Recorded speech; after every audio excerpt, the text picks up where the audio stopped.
Imagine your brain has a tiny, dramatic director who yells, "Action," the second something annoying happens. This guy loves chaos.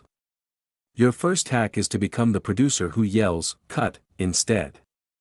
When that frustrating email comes in or someone cuts you off in traffic, literally say, "Nope," out loud or in your head. It acts like a mental circuit breaker, stopping the automatic reaction long enough for you, the calm boss, to step in and choose what to do next. Stopping your reaction is like building a mental loading bar. Your job is to just let it load. A fantastic tip is to turn the pause into a physical act.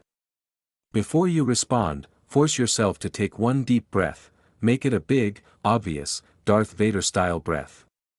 Or, if you're on the verge of firing off an angry text, put your phone in a different room for 5 minutes.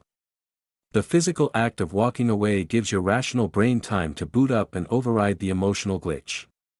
Get silly with it. Assign a character to your reactive mind. Is it a grumpy goblin? A hangry troll? When you feel it stirring, give it a name and talk to it like it's a being separate from you. Think, there's Brenda being dramatic again over a misplaced coffee cup. This hack creates instant distance from the emotion, making it easier to observe the urge to react without becoming it.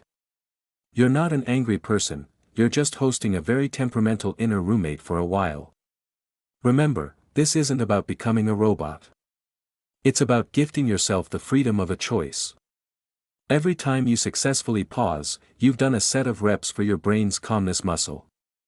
Some days you'll nail it, and some days the dramatic director will win, and that's okay. The goal is progress, not perfection. Celebrate the tiny wins. That deep breath you took instead of yelling. That's a victory. That text you didn't send. That's a championship title.